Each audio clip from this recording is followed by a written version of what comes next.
Alright, hello everybody. This is us jumping into standard with the Mardu Death and Taxes deck. I know in the deck tech I didn't go into that much detail about it, but it's a deck I really do like as a concept. I'm going to keep this. I'm on the draw, so hopefully we'll get a second land. But yeah, the reason why I like this is because it's sort of control, but it's not control. It's all creature control. So I still get to play aggro, and I am an aggro player. But I also get to have a little bit of, well, you know,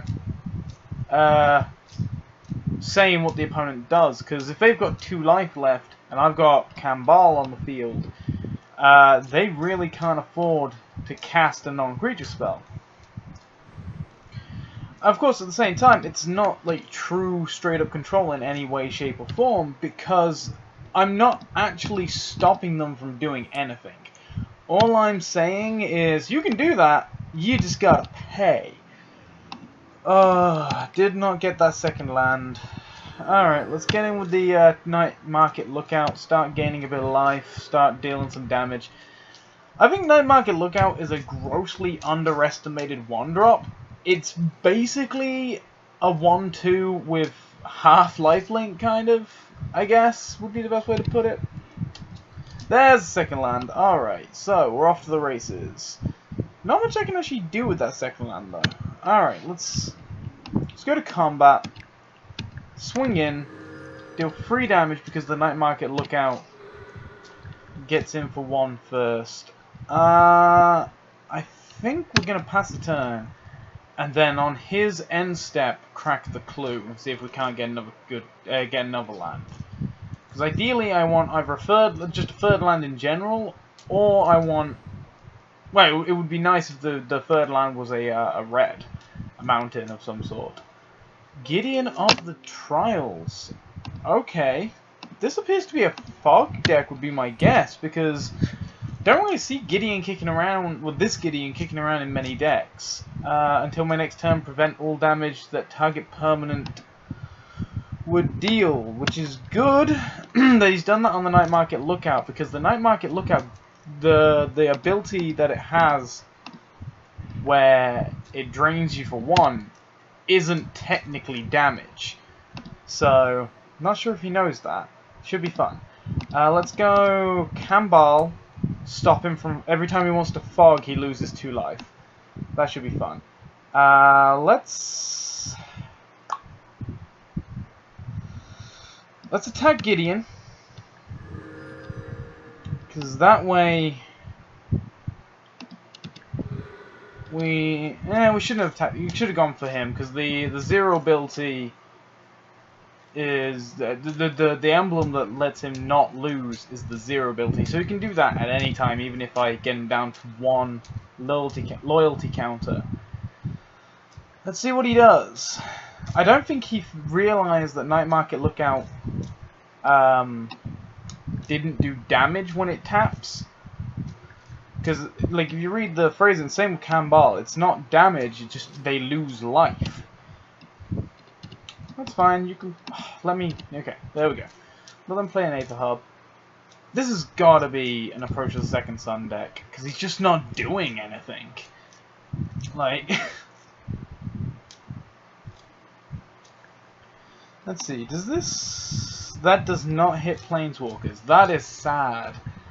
If I could be like, oh yeah, every time you do a thing with Gideon, you lose 2 life, that would be great. Beginning of combat, nothing happens because he's not doing anything. Let's play a Plains. Right. So, now we get to have some fun, because we get to cast out his Gideon! This is one of the reasons why I mainboard to cast out. Because being able to just be like, hey, you've got a Planeswalker, or hey, you've got an artifact, or hey, you've got an enchantment, and these are causing me problems. Cast out gets rid of them all. I mean, I could run Anguished Unmaking, which I do run 2 in the sideboard. But I could run Anguished Unmaking in the main board instead, but I don't want to be taking 3 life every time I want to do this.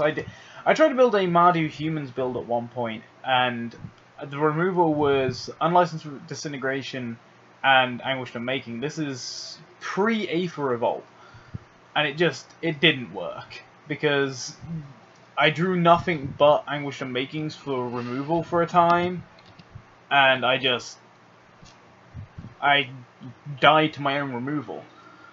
Alright, main phase. So this is Gideon taken care of. If he wants to try and get his Gideon back by destroying my enchantment, or if he wants to cast another Gideon, he's going to take 2 damage. Well, lose 2 life. And I'm going to gain 2 life, which is lovely. So we'll get him for free, because Kambal...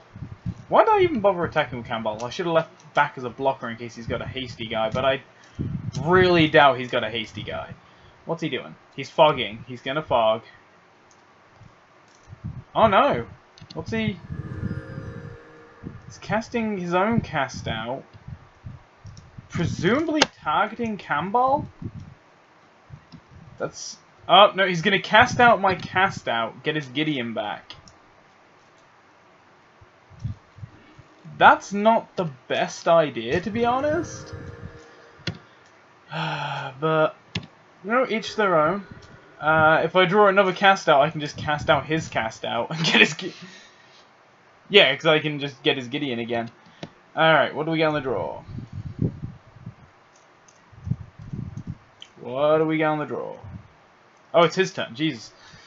That took so long with the whole cast out and things like that I completely spaced on what was happening. See, if this is an approach deck, I much prefer these sort of builds as opposed to the kind with the removal that we ran into with the Naya Stompy deck. Okay. Maybe it's just a cycling deck. I mean, all of his lands do cycle. So maybe he's gonna... Yeah, he's just gonna keep plussing Gideon. Making sure I can't do any damage. Then cycle... I assume he's got a Drake Haven in there then. That has to come in tapped. That's unfortunate. There's that red, so we can get Harsh Mentor on the field. Which... Does Harsh Mentor hit...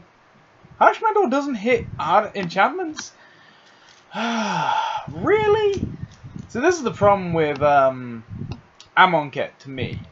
Is there's so many good enchantments in Amonkhet, but the set itself, localized at any rate, has no enchantment hate. So in Draft and Sealed, like, a good enchantment will win you the game, because there's nothing your opponent can do to remove the enchantment. It's all artifact hate, and it drives me bloody mad. Especially with that what is it, the enchantment where... we're just going to go after him. He's at 7 life, let's just go after him. The enchantment where your opponent has to sacrifice a creature or a planeswalker every turn on their upkeep or take 5 damage. That is one hell of a clock. I mean, it's a 5 or 7 drop, somewhere in that. It's way up there as far as the mana cost on it. But once it hits the field in a limited environment, that thing just ends the game. What's he gonna do?